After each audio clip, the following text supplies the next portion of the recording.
Lembro-me de quando comecei a dirigir, devidamente habilitado, no ano de 1977.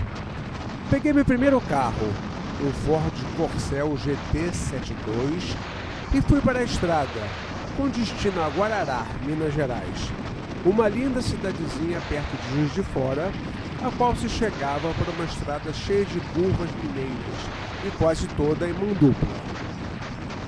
É claro que naquela época não havia celular. Era difícil mesmo conseguir uma ligação interurbana de Guarará para o Rio, onde morava. Mas meus pais não ficaram preocupados de deixar seus dois filhos adolescentes saírem de carro por uma estrada com uma experiência pouco maior que zero na condução de um veículo. Lembro até hoje o tanto que a direção vibrava em velocidade acima de 80. Mas eu ainda, é claro, não sabia que tinha que balancear as rodas, nem nada sobre mecânica ou manutenção preventiva. Meu pai nunca guiara, e eu tive que correr atrás de aprender do meu jeito, sozinho. A tolerância ao risco era, naquela época, muito maior. Ninguém ficava apavorado por estar vivendo sem celular, internet e rastreador. Claro! Lembro-me de que, já nos anos 80, em Brasília, um guarda me solicitou por gesto, de longe, para que eu pusesse o cinto de segurança, que viria a se tornar obrigatório nas rodovias em breve. Quando surgiu a lei do cinto obrigatório, era uma coisa que parecia tão bizarra que vendiam-se camisetas com uma faixa preta na diagonal, para enganar à distância a fiscalização e livrar o condutor de uma abordagem policial. Mas a gente foi se acostumando.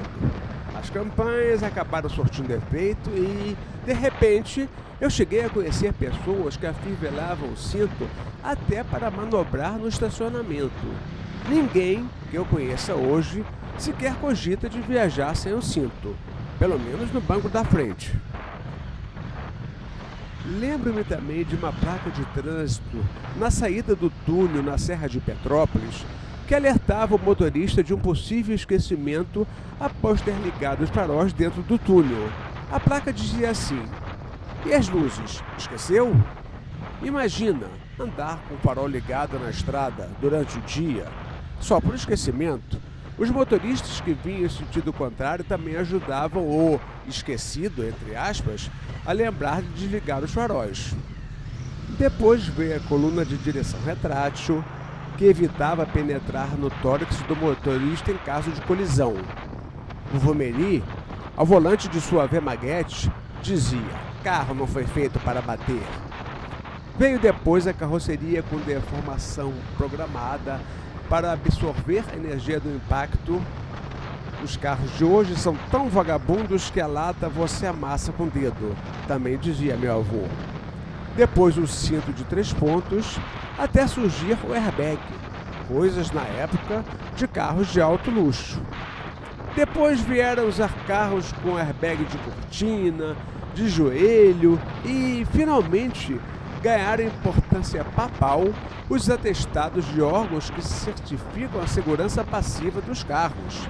Leio nas notícias de hoje, em setembro de 2017, que o novo Corolla ganhou 5 estrelas no teste de colisão da Latin Cap, o que representa um poderoso argumento de vendas. E o vovô achando que o carro não foi feito para bater. Sem a gente perceber, a segurança passiva passou a ser um dos mais fortes argumentos de venda de um veículo de 4 rodas. Sim, este é um conceito de segurança que se direciona para minimizar os danos que os ocupantes sofreriam em um eventual acidente. Não envolve nenhuma participação direta do motorista.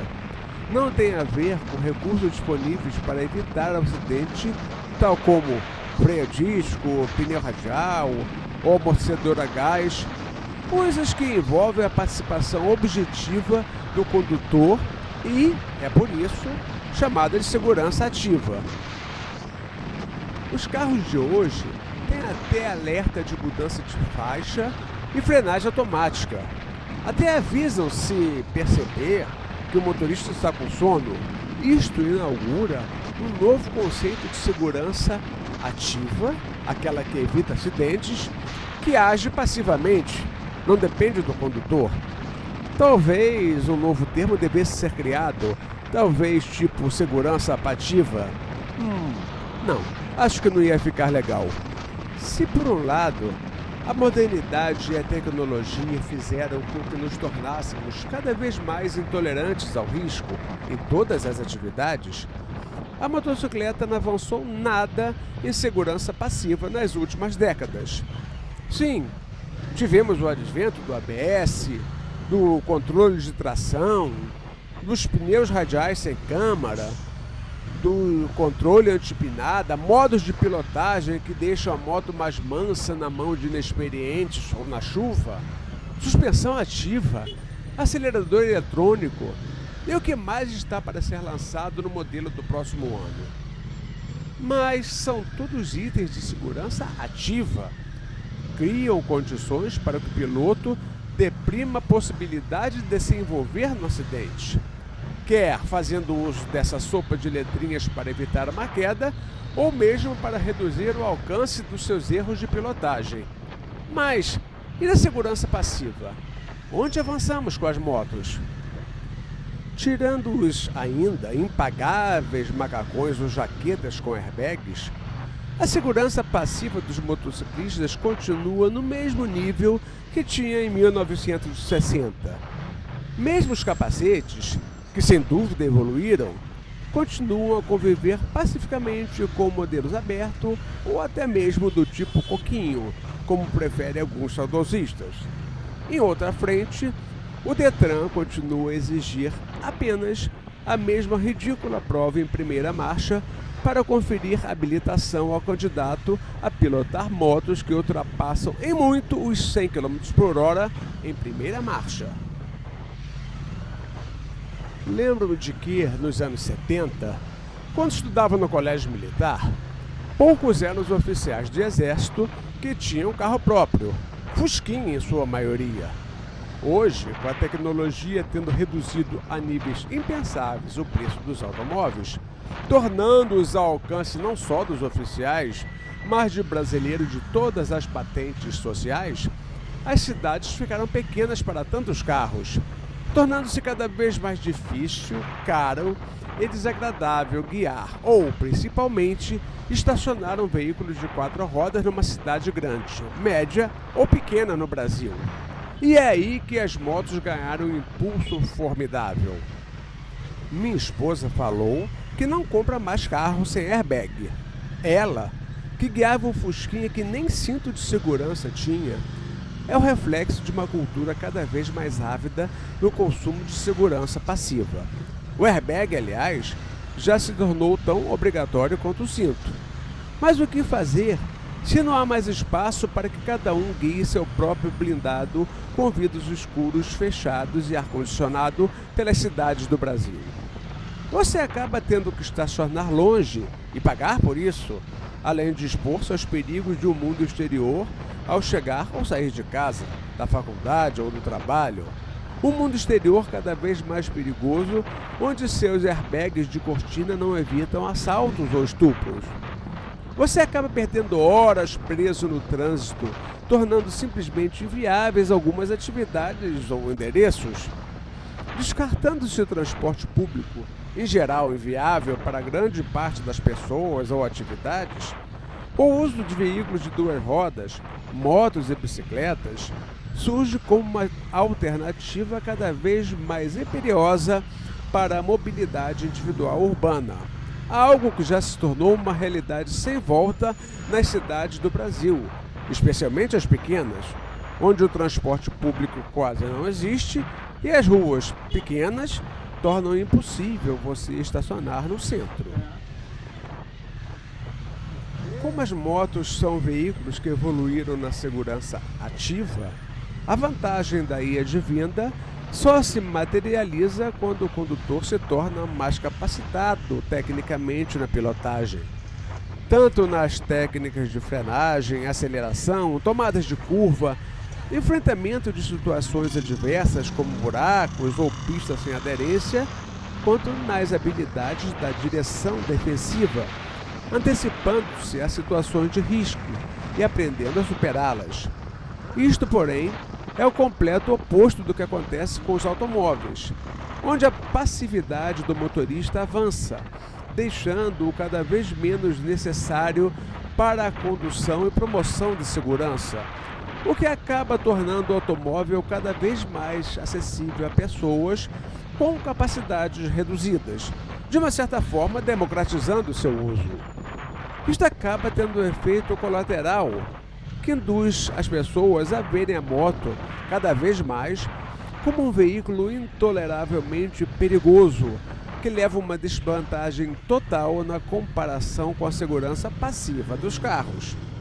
Vemos pessoas de todas as idades repetindo com temor quase religioso que evitam motos porque são muito perigosas, incapazes de ver que, com um nível de segurança ativa muito maior, mais agilidade, aceleração e menor tamanho, a moto pode ser sim um veículo muito seguro, se conduzida de uma forma responsável e com técnica.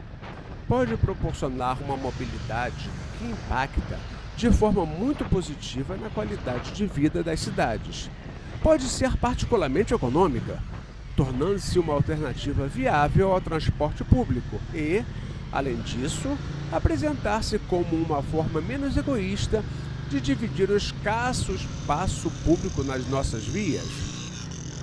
Por tudo isso, a moto tem que ser avaliada tanto pelas autoridades de trânsito quanto pelos usuários reais ou potenciais como uma alternativa, como uma solução imediata e racional para o caos do trânsito e falta de espaço, não como um problema a ser erradicado ou um risco a ser evitado. Esta mudança de mentalidade tem que se iniciar pelos responsáveis legais pela segurança viária e tem que continuar com a participação da cadeia econômica das motos, com campanhas educativas e publicitárias, reforçando a importância da melhor capacitação técnica na pilotagem, do uso de equipamentos de segurança, reforçando, por outro lado, o aspecto prático e cidadão de um veículo de transporte individual menos egoísta, que ocupa pouco espaço, deixando as ruas e estacionamentos mais livres para todos. Fazer um movimento no sentido de se propor maior capacitação técnica para motociclista pode parecer um tiro no pé para as empresas do setor, uma vez que dificulta o acesso, mas quando lemos notícias como daquela moça que ontem, 26 de setembro de 2017, perdeu a vida ao chocar-se de frente com uma D20 após desviar-se de uma cobra na estrada com sua bis, vemos que os Detrans e empresários têm que trabalhar, cada um na sua área, para melhorar a segurança do transporte sobre duas rodas, para que esta, que é uma das soluções mais inteligentes para o trânsito urbano, alcance níveis mais assimiláveis de tolerância ao risco junto ao público, tornando-se assim uma opção real de transporte para um número cada vez maior de pessoas. Bem, vamos terminando o nosso vídeo por aqui, mostrando a Ducati Multistrada 1200 enfrentando o trânsito muito difícil de Brasília às 6h30 da tarde, com garupa e bagagem que minha esposa estava levando para viajar e perseguindo o nosso propósito sempre de tornar a motocicleta um veículo cada vez mais seguro, cada vez mais difundido e cada vez mais respeitado não só pelas autoridades, pelos fabricantes e pelos motoristas de carros e ônibus, para que eles se lembrem sempre de que sobre uma motocicleta vai o ser humano que precisa, que deve ser protegido e respeitado